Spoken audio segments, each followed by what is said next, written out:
अखिल भारतीय श्री मीणा सामाजिक एवं शैक्षणिक समिति के कार्यकारी अध्यक्ष और बूंदी के पूर्व जिला प्रमुख आदरणीय श्री महावीर जी मीणा साहब से विनम्र प्रार्थना है कि आप पधारें और आए हुए जनरल बॉडी के मेंबर्स और समाज जनों के समक्ष समिति का स्वागत संबोधन और आपका विजन हम सबके बीच में रखें। सम्माननीय श्री महावीर जी मीणा साहब।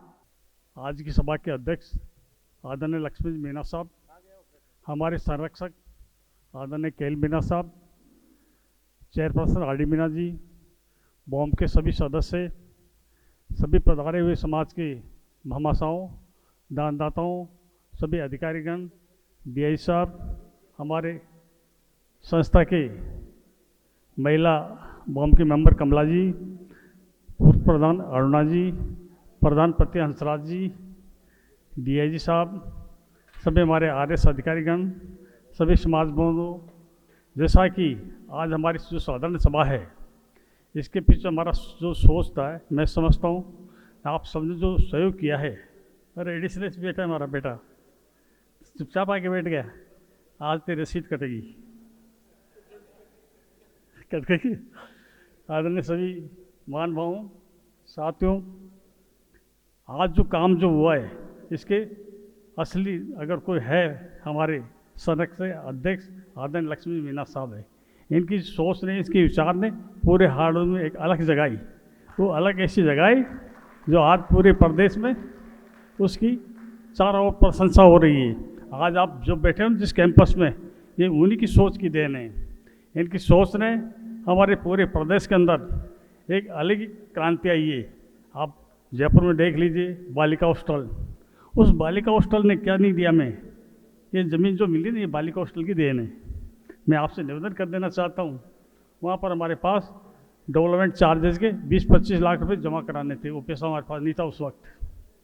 हमने रास्ता निकाला कि भाई शासन मंत्री धारीवाल जी हैं, इनका माला पहनाई जाए। वो माला ऐसी पहनाई कि मेरे से क्या बीएड मांगते हो, क्या नर्सिंग मांगते हो, मैं आपको आपके इष्ट देव जमीनेश भगवान के नाम पे 30 एकड़ ज़मीन देता हूँ। ये जमीनेश विश्वविद्यालय बनाई आप यहाँ पर।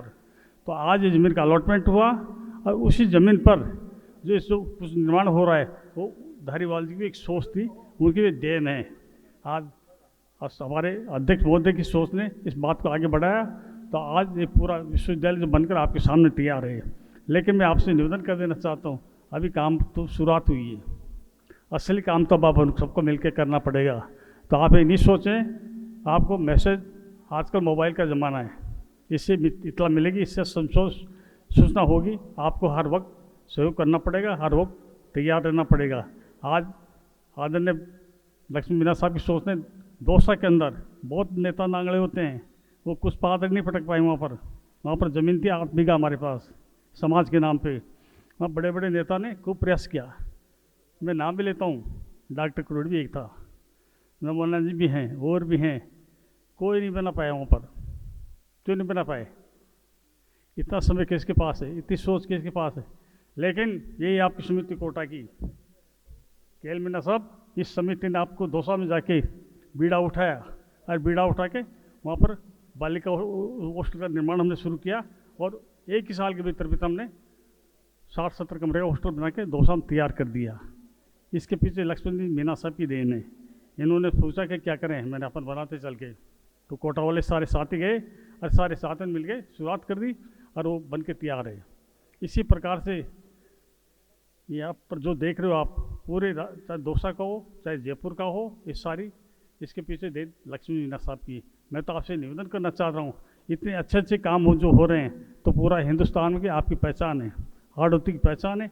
इस पहचान को हम कैसे अच्छे रूप में आगे बढ़ा सकते हैं, वो बढ़ाना पड़ेगा हम सबको मिलके। मैं तो आप इस मौके पर निवेदन करूँगा, अपनी पहचान जो बनी है, इस पहचान को और आगे बढ़ाएं। और जो यूनिवर्सिटी है, ये वरदान साबित हो अपने आदिवासी समुदाय के लिए। आज हमारे आदिवासी में शिक्षा का बहुत अभाव है। आप हमारे बच्चा जो आरपीएस बनाए, ये भी इस सोच की देन है। ये कोटा में पढ़ता था, हमारी सेवा में खड़ा रहता था, आज आरपीएस है, एडिशनल एसपी है। तो किसकी देन है? कोटा एक पूरे विश्व में पहचाना जा रहा है शिक्षा नगरी के नाम से। इस शिक्षा के नगरी में आज हमें दांतों से पकड़ लेनी शिक्षा को, और हर बच्चे को पढ़ाओ। और प्रतिभाओं को पैदा करो। मैं तो ये कहता हूँ प्रतिभाओं के लिए हमें नीचे स्तर पर भी जाना पड़ेगा, तो जाना चाहिए, ब्लॉक स्तर पर भी जाना चाहिए, तो जाना चाहिए, क्योंकि वहाँ पर बहुत से ऐसे प्रतिभावान बच्चे हैं जिनको पहचान नहीं पा रहे, वो बेचारे उनके आर्थिक स्थिति के कारण उनका भविष्य अंधकार में चला जाता है। ये अपन सब देखते रहते हैं, बातें सब करेंगे, काम कोई नहीं करता, ये मैंने देखा है। तो आपको काम की जिम्मेदारी लेना पड़ेगी, चाहे आपके परिवार के 2 बच्चे की जिम्मेदारी लो, लेकिन जिम्मेदारी लो, उनको आगे बढ़ाओ।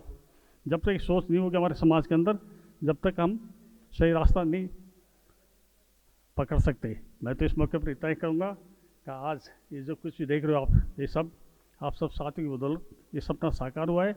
और इसमें हमारे व्यक्ति भूमिका निभाने वाले लक्ष्मी नारायण साहब हैं और हमारे केएल मीना साहब, ये भी बहुत पहुँचे हुए आदमी, ये यूनिवर्सिटी चला रहे आगे से, और युगांडा में पता नहीं क्या कर रखा है इन्होंने, मुझे पता नहीं क्या है इनके, ये बहुत ऊंचे खिलाड़ी हैं, छोटे मोटे नहीं हैं।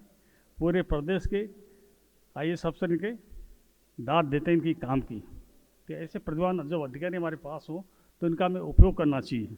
मैं तो इस मौके पर यही निवेदन करूँगा आप सब भाइयों से कि हम सब मिलकर अच्छा से अच्छा काम करें। आप लोगों का जो सहयोग रहा है बहुत सराहनीय सहयोग रहा है, इतना सहयोग रहा है, मैं समझता हूँ मेरे से केएल मीना साहब करते हम तो इतना पैसा इकट्ठा नहीं कर पाते। अरे आपका तो एक प्लॉट ही 1 करोड़ का है, 1 अरब का है एक प्लॉट ही, यहाँ तो कुछ भी नहीं है, हमारे पास ज़मीनों का पैसा है, लेकिन आप एक कोना दे दो ना हमें जिसमें हमारा काम चल जाए। तो जयपुर में इतना पैसा भरा पड़ा है, उस पर निकालने की ज़रूरत है, मैं निकाल के उसको समाज को आगे बढ़ाने की ज़रूरत है। मैं तो इसमें वही निवेदन करूँगा, हमें कोई न कोई ऐसी स्कीम लॉन्च करना चाहिए जिससे हमारे प्रतिभावान जो बच्चे हैं उनका भविष्य आगे बन सके। मैंने सोचा था वृंदावन के अंदर मैं अध्यक्ष था, 10 साल अध्यक्ष रहा, कोटा की टीम ने वो जाके बनाई धर्मशाले, ये RD वहाँ नहीं देख सकते, मैं अध्यक्ष था, ये हमारे निदेशक थे और हमारी पूरी टीम थी, और उस टीम ने वहाँ पर पूरी धर्मशाला तोड़ के नया निर्माण कराया। और उसके बाद RD क्यों छोड़ बगे मुझे पता नहीं, इनसे पूछना आप, मैं नहीं कहूँगा, मेरे से बात करना अलग से बैठे मैं कहूँगा फिर। तो ये सब ठेकेदार जैसे हैं इनको सब पता है, यही बीच छूटे बनने वाले थे हमारे। तो मैं तो साफ बोलता हूँ, सामने कहता हूँ, मैं निवेदन कर देना चाहता हूँ, आज जो संस्था आज हमारे पास होती, मैं 55 लाख रुपये छोड़ के आया हूँ वहाँ पर, 55 लाख की FD रखे आया हूँ वहाँ पर, और मैं रखे आया हूँ, लेकिन उससे नज़र लगी कहाँ की, बर्फपुर वालों की, उधर वालों की, चोरों की। मैं चोर ही कहूँगा उनको। जब मैं खुद किराए से रहता हूँ वहाँ पर जाके होटल में, खुद जेब के पैसे खाना खाता हूँ, और टायर किसी के उधर जाता हूँ वहाँ तक इतने 100-200 किलोमीटर आगे, इतना साफ़ सुथरा काम करने के बावजूद पचा नहीं पाया मुझे। या तो मेरी ईमानदारी नहीं पचा पाए, तो उन चोरों के पास मैं चोर नहीं बन सकता। तो मैंने छोड़ना अच्छा समझा, और छुड़ाने में कौन का योगदान था, अपने हाड़ोती वालों का योगदान था। ये भी कम नहीं हाड़ोती भी, ये भी पीछे से कुछ न कुछ करते रहते हैं। मैं अध्यक्ष था, इनको नहीं पचा, दूसरा अध्यक्ष बना दिया, और हाड़ोती वाले इतने थे वहाँ पर उस टाइम पे, ये चाहते ना अध्यक्ष बन सकते थे, लेकिन नहीं बना। मैं इतनी मजबूती नहीं ला पाया, मैं सबको इतना पकड़ नहीं रख सकता। ये तो सब पटेल बनना चाह रहे थे, सारे पटेल थोड़े बनेंगे, अध्यक्ष तो एक रहेगा ना, चेयरपर्सन एक रहेगा कि सारे चेयरपर्सन बन जाओगे। तो आज हमारे पास जो वृंदावन जो स्थान है, उस स्थान से अपन बहुत कुछ कर सकते हैं। कि मैं फिर कहता हूँ आपसे, आप समझदारी से काम ले लीजिए, आप सारे पटेल नहीं बनोगे, अच्छे आदमी के नेतृत्व में उस काम को करो। मैं समझता हूँ संस्था है आपके लिए, सारी संस्थाओं खड़े करने के लिए एक संस्था ही काफ़ी है। इतना पैसा है वहाँ पर, पैसा ही पैसा भरा पड़ा है, लेकिन आज वहाँ की, मैं तो चुनाव के बाद आज दिन तक दोबारा वृंदावन की तरफ झांका भी नहीं है। मैं वृंदावन जाके क्या करूँगा, मेरा तो सब वो असली वृंदावन गांव के अंदर है, जो अंतिम पंक्ति में रहता है ना वो व्यक्ति, वही मेरे वृंदावन के मित्र है, उसको मैं भगवान मानता हूँ। अंतिम पंक्ति व्यक्ति, इस सोच से चलता हूँ शुरू से अब तक कि मैं पंचायत राज का आदमी रहा हूँ। पंचायत राज में इसी सोच से लेके चलता था, मेरे से कोई नाराज़ होकर नहीं जाना चाहिए, इस सोच में बैठता था हमेशा। और मुझे हमेशा इस बात का गर्व होता था, दर्द होता था कि मैं जिस जाति में पैदा हुआ हूँ उस जाति में किसी तरह की अंगुली नहीं उठी, तब ने वो चीज़ नहीं पैदा की जीवन में। प्रधान बिरा जिला पंगुरा, आप पता कर लेना खूब, मेरे दुश्मनों से पूछना आप तो जाके कि आदमी जेब का था, चोर है, कमीशन खोर है। जब हम इतने साफ सुथरे रहते हैं उसके बावजूद समाज नहीं पचा पाता, क्या चक्कर है, कहीं ना कहीं कोई गड़बड़ तो है अपने अंदर। तो उस गड़बड़ को आपको निकालना पड़ेगा, सही काम आपको करना पड़ेगा, और सही लोगों को आगे लाइए, चोर चपटों को दूर रखिए। मैं तो निवेदन कर देना चाहता हूँ, हम हमारे पास तो एक एक पैसे की कदर होनी चाहिए। आज हमने वहाँ पर वृंदावन जो बनाई थी धर्मशाला, उसमें 3-4 लाख हमारी दीवार डस गई। क्यों डसी? हमारे हॉस्टल बनाया हमने, बालिका हॉस्टल कोटा में, उसमें ये ठेकेदार जी पता है, ठेकेदार जी इधर देखो, कितने रुपए का नुकसान लग गया बालिका हॉस्टल में? 7 लाख आप ही तो करने वाले, मेरे से मुझे क्यों भड़का रहे थे आप?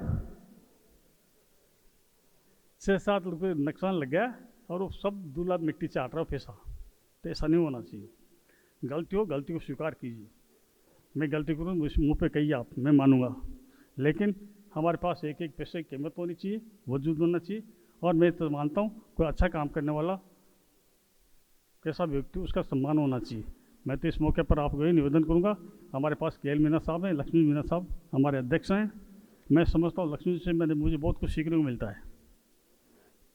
इनका निर्णय हमेशा सर्वोपरि होता है। इन्होंने निर्णय कर दिया, वही हम उसको हम फॉलो करते हैं। मैं तो इस मौके पर आप सभी का स्वागत करता हूँ, अभिनंदन करता हूँ और आपसे अपेक्षा करता हूँ कि आपका पूरा सहयोग हमें मिलता रहेगा। धन्यवाद। जय हिंद।